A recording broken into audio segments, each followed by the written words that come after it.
Hi guys! Welcome to Lesson 5 of the MANABU online textbook. The topics that we discussed on the Lesson 5 vocabulary video was about the verbs ikimasu, kimasu, and kairimasu, and the use of the particle e, the particle de, and the particle to. So today, we're gonna learn more about them with example sentences and the conversation video. So, let's get started. Okay, so on the sentence pattern of the Lesson 5, number 1 is Watashi wa Kyoto e ikimasu. Watashi wa Kyoto e ikimasu. So we've learned before in our grammar video that the particle e is attached to the place of the direction. So if you are going to Kyoto, you will attach the particle e to the word Kyoto. So Kyoto e, then the verb ikimasu. I will go to Kyoto. Number 2, taxi de uchi e kaerimasu. Taxi de uchi e kaerimasu. So this sentence pattern expresses the use of the particle de. So taxi de. So the particle de is attached to the vehicle or the means of transportation. Then uchi e kaerimasu will go home. So the means of transportation when going home is in this sentence is taxi. So we will attach the particle de to the word taxi. Taxi de uchi e kaerimasu. I'm going home by taxi. So for example, if you're going home by train, so you will say densha de. So densha de uchi e kaerimasu. Or if you're going home by bicycle, jitensha de uchi e kaerimasu. I will go home by bicycle. So the term used when walking home is aroite. Aroite uchi e kaerimasu. Number 3, watashi wa kazoku to Nihon e kimashita. Watashi wa kazoku to Nihon e kimashita. So the particle e once again is attached to the place of direction to Japan. And the verb used is kimasu, to come. And it's in past tense, kimashita. I came to Japan. So the particle to is attached when doing something with a person or doing something with someone. So in this case, kazoku to, with my family. So I came to Japan with my family. So for example, you came to Japan with your friend, so you will say tomodachi to. Tomodachi to Nihon e kimashita. I came to Japan with my friend. So now guys, on our example sentences, once again, we will be joined by Bansang. Number 1, ashita doko e ikimasu ka? Ashita doko e ikimasu ka? Nara e ikimasu. Nara e ikimasu. So, nara e to Nara. Then the verb is ikimasu. I will go to Nara. So, once again, ashita doko e ikimasu ka? Nara e ikimasu. Ikimasu. So, I will go to Nara. So, number 2, Nichiyoubi doko e ikimashita ka? Nichiyoubi doko e ikimashita ka? So the time indicated in the sentence is Nichiyoubi. And doko e, the interrogative doko, where, and the particle e, ikimashita ka, where did you go? And Nichiyoubi, on Sunday.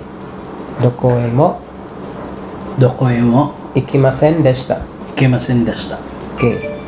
We attach e or emo to the interrogative doko, and with a negative verb if we want to say I did not go anywhere. So doko e mo ikimasen deshita. Once again, nichiyoubi doko e ikimashita ka? Doko e mo ikimasen deshita. Okay. Number 3. Nani de Tokyo e ikimasu ka? Nani de Tokyo e ikimasu ka? So this question or this sentence is using the particle de. So this is asking, how are you going to Tokyo? Nani de. So the particle de is attached to the vehicle or the means of transportation. So the answer is Shinkansen de ikimasu. Shinkansen de ikimasu. Once again, nani de Tokyo e ikimasu ka? Shinkansen de ikimasu. I will go on a bullet train. So, number 4, 誰と東京へ行きますか？誰と東京へ行きますか？ So this sentence is using the particle to. Dare to is dare is who, asking who. Then Tokyo e ikimasu ka? Who are you going to Tokyo with? The answer is Korota-san to ikimasu. コロタさんと行きます。 Okay, once again. Dare to Tokyo e ikimasu ka? コロタさんと行きます。 So he is going with Mr. Korota. So attach the particle to the person if you are doing something with that person. Number 5. Itsu Nihon e ikimashita ka? Itsu Nihon e ikimashita ka? So the interrogative here is itsu, when. Then Nihon e ikimashita ka? When did you come to Japan? 25日に25日に来ました。来ました。 So I came on March 25th. So once again, いつ日本へ行きましたか？ 3月3月25日に25日に来ました。来ました。来ました。 Okay. Number 6. 誕生日はいつですか？誕生日はいつですか？ 6月6月13日です。13日です。 So the question is 誕生日はいつですか？誕生日 is birthday. What? いつですか？ When? So when is your birthday?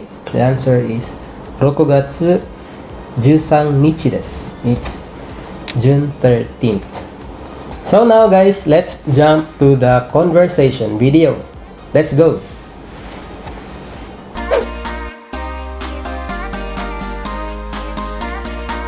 まもなく6番線に快速おめ行きが参ります。すみません。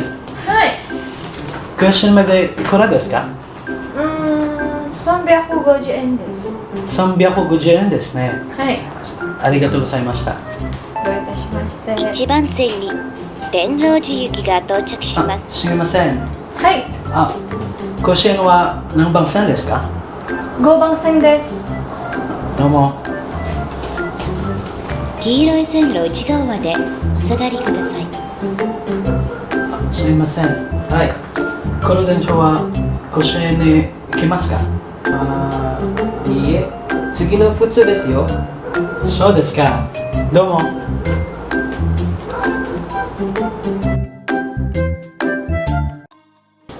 So now for the exercise A, I will read the sentences and please repeat after me. Number 1, 私はスーパーへ行きます。私はスーパーへ行きます。I am going to the supermarket. Next, 私は会社へ行きます。私は会社へ行きます。I am going to work. Next line, 私は東京へ行きます。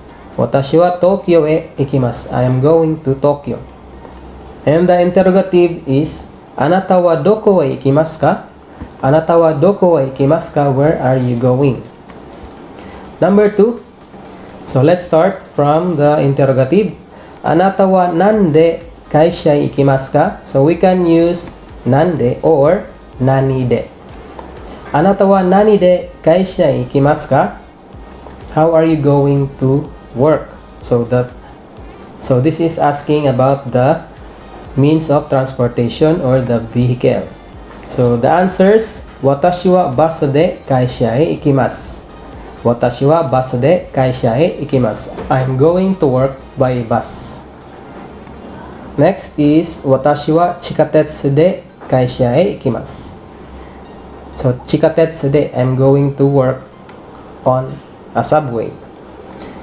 Next line is 私は自転車で会社へ行きます。自転車で So I'm going to work by bicycle. Number 3, let's start from the interrogative. あなたは誰と日本へ行きましたか？あなたは誰と日本へ行きましたか？ So the interrogative is 誰と with whom. So we will answer 私はジェフリーさんと日本へ行きました。So ジェフリーさんと with Mr. Jeffrey. 日本へ行きました。I came to Japan with Mr. Jeffrey. Next line. Watashi wa tomodachi to Nihon e kimashita. I came to Japan with my friend. And last, Watashi wa kazoku to Nihon e kimashita.